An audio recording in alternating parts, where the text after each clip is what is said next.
Top quality और consistent performance के लिए सिर्फ सिल्वर पंप्स एंड मोटर्स, नाम याद रखना। અને હવે સમાચારો પર નજર કરીએ તો દાહોદમાં સરકારના નિયમોને ઘોડીને પી ગયા સ્કૂલના સંચાલકો। ગાંધી જયંતિની જાહેર રજામાં પણ દાહોદની 2 સ્કૂલ કાર્યરત રહી। બુરહાની અને જમાલી ઇંગ્લિશ મીડિયમ સ્કૂલ કાર્યરત રહી। દાહોદની આ 2 શાળાઓને સરકારના આદેશ નથી માનવા, કારણ કે ગાંધી જયંતિ છે, જાહેર રજા છે, દેશભરમાં જાહેર રજા હોય છે। આવી સ્થિતિમાં બંને સ્કૂલ ચાલુ રહી છે। તો દાહોદથી વધુ વિગતો સાથે સંવાદદાતા નીલુ ફોન લાઈન ઉપર જોડાયા છે। નીલુ, આ બંને સ્કૂલ કેમ ચાલુ રાખવામાં આવી હતી? સંચાલકો સાથે કોઈ વાતચીત થઈ છે?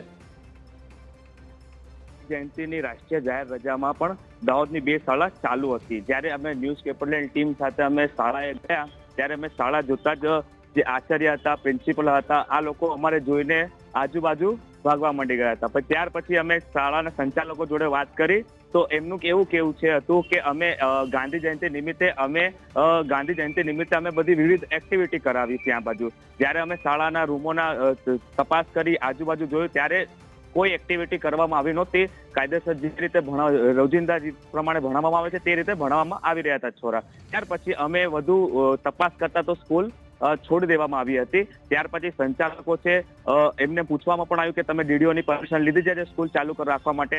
તો એમની પાસે કોઈ જ પ્રકારની પરમિશન હતી નહીં। દાહોદ જિલ્લામાં બધી શાળા જે રજા હતી ગાંધી જયંતિ નિમિત્તે, પણ આ 2 જે શાળા હતી એ ચાલુ હતી। જ્યારે સંચાલક અમે બીજી શાળામાં ગયા ત્યાં સંચાલકનું પણ એવું જ કીધું કે અમે વિવિધ એક્ટિવિટી કરાવી। જ્યારે અમે બાળકો જોડે વાત કરી તો બાળકોનું પણ એવું હતું કે અમારે ખાલી સવારે ખાલી ગાંધી બાપુની જીવન કથા વિશે અમને ખાલી પ્રોજેક્ટર પર બતાવ્યું। એના ત્યારબાદ અમારા પછી જે ડેલી રૂટીન પીરિયડ ચાલે છે, રૂટીન પ્રમાણે અમારા પીરિયડ પ્રમાણે અમારે ભણતર આપ્યું। પણ ક્યાંક ને ક્યાંક જોવાઈ રહ્યું હતું કે આ લોકો અમારાથી વાત કરવાથી છુપાઈ રહ્યા હતા। અમે વધુ તપાસ કરી પણ આ લોકોએ અમારે કોઈ પણ પ્રકારનું કોઓપરેટ કર્યું નહીં। જી બિલકુલ નીલુ, અને વાલીઓએ કોઈ વિરોધ ના ઉઠાવ્યો આ વાતનો? કારણ કે જ્યારે આખા રાજ્યમાં રજા હોય સ્કૂલમાં તો 2 સ્કૂલના બાળકો સ્કૂલે જતા હોય તો વાલીઓને પણ સવાલ થાય। જી, આ જે 2 સ્કૂલો હતી જે ચાલુ હતી તે વોરા સમુદાયની સ્કૂલો હતી। એટલે ક્યાંક ને ક્યાંક એમને એવું પણ કેવું હતું કે અમારી વોરા સમાજની અમુક મોહરમોને તેની રજા પણ આવતી હોય છે તો અમે આ રજાઓ એનામાં મેનેજ કરતા હોઈએ છીએ। પણ આનામાં કોઈક વાલીઓનો કોઈનો વિરોધ નહોતો, કારણ કે તે બંને સ્કૂલ વોરા કોમ્યુનિટીની હતી। બિલકુલ, અને બંને સ્કૂલ એક જ વિસ્તારમાં આવેલી છે નીલુ? ના, બંને સ્કૂલ અલગ અલગ વિસ્તારમાં આવેલી હતી। અને ફક્ત આ 2 સ્કૂલ જ હતી કે અન્ય કોઈ સ્કૂલમાં પણ આવી રીતે વોરા સમાજની સ્કૂલ કે જ્યાં ચાલુ હતી? ના, ખાલી ફક્ત 2 જ વોરા સમાજની સ્કૂલ હતી અને બંને સ્કૂલો રોજિંદા પ્રમાણે ચાલુ હતી। બિલકુલ, આભાર નીલુ વિગતો આપવા માટે। તો સરકારના નિયમોને આ બંને સ્કૂલ છે એ ઘોડીને પી ગઈ હોય એવું લાગી રહ્યું છે, કારણ કે અમારા સંવાદદાતાએ પણ કહ્યું કે આ જે સ્કૂલ છે એમાં વિદ્યાર્થીઓને બોલાવવામાં તો આવ્યા, પણ પછી સ્કૂલમાં બોલાવીને વિદ્યાર્થીઓને ખાલી સવારમાં ગાંધીજીની ડોક્યુમેન્ટરી કે એવું કંઈક બતાવવામાં આવ્યું અને જે બાદ જે રેગ્યુલર પીરિયડ્સ લેવાતા હોય છે, જે લેક્ચર લેવાતા હોય છે, એ રીતે બાળકોને ભણાવવામાં આવ્યા હતા। ત્યારે અહીંયા સવાલ એ છે કે જ્યારે જાહેર રજા હોય ત્યારે આ ઘટના એટલે કે આ સ્કૂલો કેવી રીતે ચાલુ રહી શકે?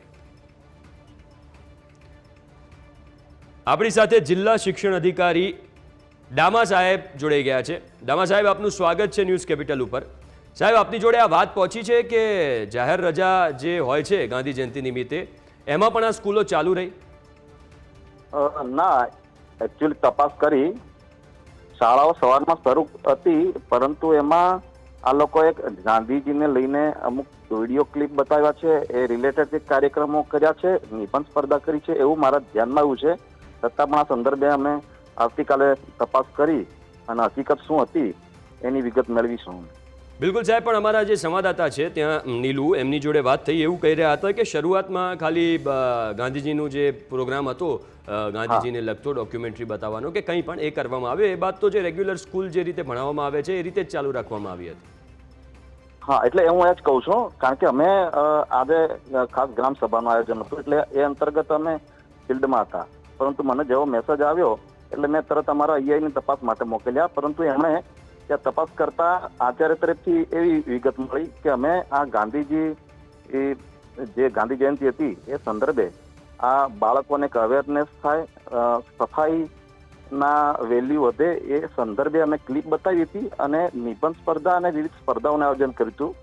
છતાં જેમ તમે કહો છો એમ કે શિક્ષણ કાર્ય થયું હતું એવું એમને કોઈ મતલબ વિગત અમને આપી નથી. છતાં પણ અમે આવતીકાલે એના સંદર્ભે ખાસ તપાસ ટીમ મોકલી અને સીસીટીવી ફૂટેજ મેળવીને વિગતો મેળવીને ખરેખર એવું હશે તો નિયમ અનુસાર કાર્યવાહી કરીશું. કારણ કે જાહેર રજા હોય તો શાળામાં શૈક્ષણિક કાર્ય કરી શકાતું નથી. એટલે રાષ્ટ્રપિતાની જન્મજયંતિ હોય ને એવામાં જાહેર રજામાં શાળા ચાલુ રાખવી તો એના કારણો જાણવા સર બિલકુલ જરૂરી હોય છે. સર અહીંયા એ પણ જાણવું છે કે ભૂતકાળમાં ક્યારે આવી ઘટના બની હતી કે કોઈ જાહેર રજા હોય અને આ જે બંને સ્કૂલ છે એ ચાલુ હોય? ના, જનરલી જાહેર રજા હોય એટલે શાળાઓ બંધ જ હોય છે. પરંતુ આ પહેલો એક મુદ્દો મારા ધ્યાન પર આવ્યો અને જેવી મને વિગત ધ્યાને આવી એટલે મેં તરત જ તપાસ માટે ટીમને મોકલી હતી. પરંતુ એ દરમિયાન શાળા તો બંધ થઈ ગઈ હતી. પરંતુ એવું જાણવા મળ્યું કે સવારના સેશનમાં શાળા શરૂ રાખી હતી એમ. પણ હવે શૈક્ષણિક કાર્ય થયું છે કે નથી થયું એ મુદ્દો મતલબ કાલે જ એ તપાસ કર્યા પછી જ અમે કહી શકીશું. બિલકુલ. અને વોરા સમાજની આ બંને શાળાઓ છે જે પ્રકારે વિગતો મળી છે અને એવું પણ કદાચ આચાર્યએ અમારા સંવાદદાતાએ જ્યારે વાત કરી તો એવો જવાબ આપ્યો કે એના પછી જ્યારે મોહરમની કે એવી કોઈ રજા આવે છે તો તમે એડજસ્ટ કરી લઈએ છીએ આ જાહેર રજાને. તો આવો કોઈ પ્રાવધાન હોય ખરો? ના, આ બાબત એવું તો કોઈ પ્રાવધાન ના હોય. પરંતુ આ ઘટના મારા ધ્યાન પર આજે જ આવી છે અને જો ભૂતકાળમાં એવું થયું હોય તો એ પણ વિગતે મેળવું છું. એટલે આ તબક્કે હવે તપાસ કર્યા વગર હું વિશેષ અત્યારે બ્રીફ કરું એ પણ ખોટું પડે. એટલે હું આપ તો આજે જાહેર રજા છે, અમે પણ ફિલ્ડમાં છીએ અને સવારે આખી શાળાની હું જાતે મુલાકાત કરીશ અને શું હતી હકીકત એ મેળવીને પછી હું કંઈક કહી શકીશ.